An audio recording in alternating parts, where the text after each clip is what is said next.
El discurso maestro de Jesucristo. En la ladera del monte. Más de 14 siglos antes que Jesús naciera en Belén, los hijos de Israel estaban reunidos en el hermoso valle de Siquem. Desde las montañas situadas a ambos lados, se oían las voces de los sacerdotes que proclamaban las bendiciones y las maldiciones. La bendición: si oyereis los mandamientos de Jehová vuestro Dios, y la maldición: si no oyereis.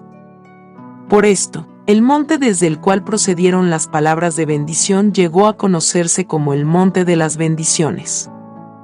Mas no fue sobre Gerizim donde se pronunciaron las palabras que llegaron como bendición para un mundo pecador y entristecido. No alcanzó Israel el alto ideal que se le había propuesto. Un ser distinto de Josué debía conducir a su pueblo al verdadero reposo de la fe. El monte de las bienaventuranzas no es Gerizim, sino aquel monte, sin nombre, junto al lago de Genezaret donde Jesús dirigió las palabras de bendición a sus discípulos y a la multitud.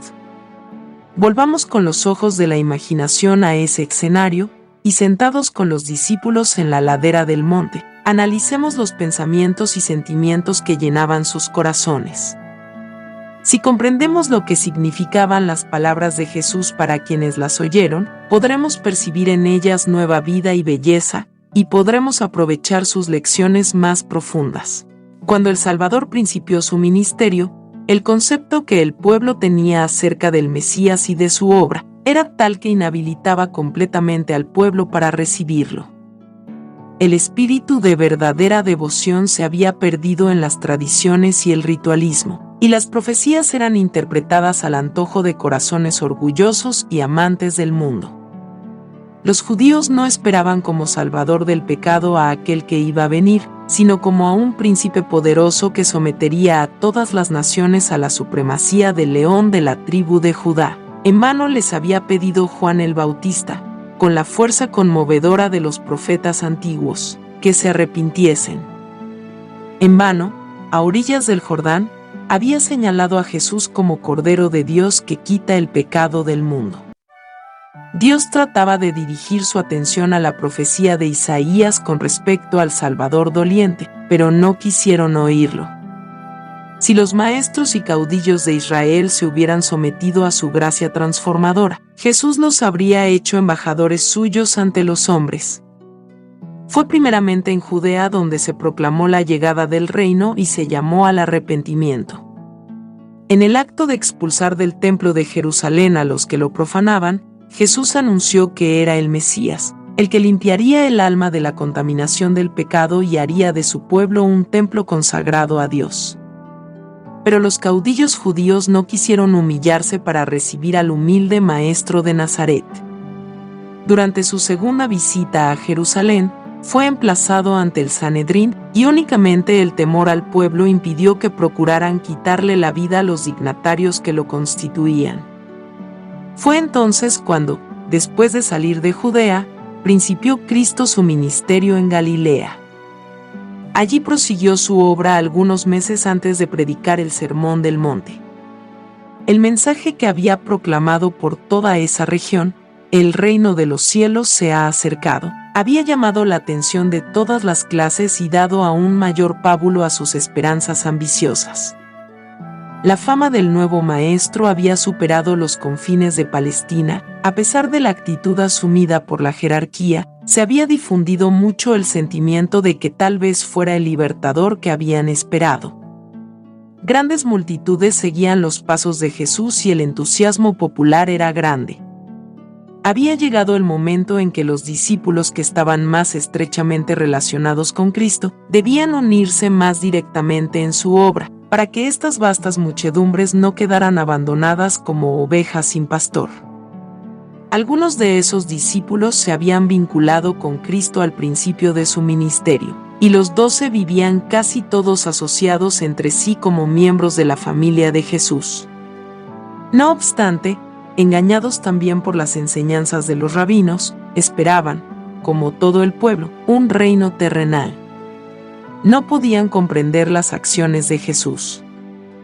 Ya los había dejado perplejos y turbados el que no hiciese esfuerzo alguno, para fortalecer su causa obteniendo el apoyo de sacerdotes y rabinos, y porque nada había hecho para establecer su autoridad como rey de esta tierra. Todavía había que hacer una gran obra en favor de estos discípulos antes que estuviesen preparados para la sagrada responsabilidad que les incumbiría cuando Jesús ascendiera al cielo.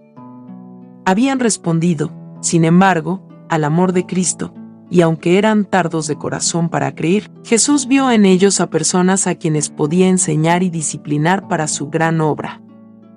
Y ahora que habían estado con él, suficiente tiempo como para afirmar hasta cierto punto su fe en el carácter divino de su misión, y el pueblo también había recibido pruebas incontrovertibles de su poder, quedaba expedito el camino para declarar los principios de su reino, en forma tal que les ayudase a comprender su verdadero carácter.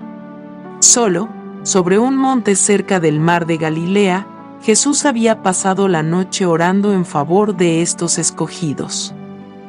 Al amanecer, los llamó a sí y con palabras de oración y enseñanza, puso las manos sobre sus cabezas para bendecirlos y apartarlos para la obra del Evangelio.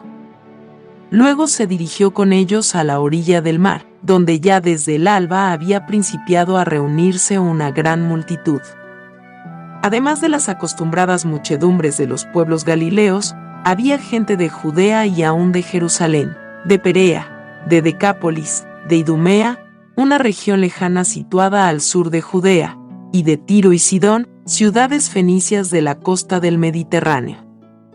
Oyendo cuán grandes cosas hacía, ellos habían venido para oírle, y para ser sanados de sus enfermedades, porque poder salía de él y sanaba a todos. Como la estrecha playa no daba cabida, ni aun de pie, dentro del alcance de su voz, a todos los que deseaban oírlo, Jesús los condujo a la montaña. Llegado que hubo a un espacio despejado de obstáculos, que ofrecía un agradable lugar de reunión para la vasta asamblea, se sentó en la hierba, y los discípulos y las multitudes siguieron su ejemplo. Presintiendo que podían esperar algo más que lo acostumbrado, rodearon ahora estrechamente a su maestro.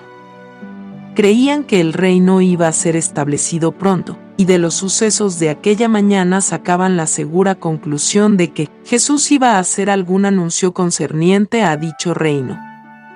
Un sentimiento de expectativa dominaba también a la multitud, y los rostros tensos daban evidencia del profundo interés sentido. Al sentarse en la verde ladera de la montaña, aguardando las palabras del Maestro Divino, todos tenían el corazón embargado por pensamientos de gloria futura. Había escribas y fariseos que esperaban el día en que dominarían a los odiados romanos y poseerían las riquezas y el esplendor del gran imperio mundial. Los pobres campesinos y pescadores esperaban oír la seguridad de que pronto trocarían sus míseros tugurios, su escasa pitanza, la vida de trabajos y el temor de la escasez, por mansiones de abundancia y comodidad. En lugar del burdo vestido que los cubría de día y era también su cobertor por la noche, esperaban que Cristo les daría los ricos y costosos mantos de sus conquistadores. Todos los corazones palpitaban con la orgullosa esperanza de que Israel sería pronto honrado ante las naciones, como el pueblo elegido del Señor, y Jerusalén exaltada como cabeza de un reino universal.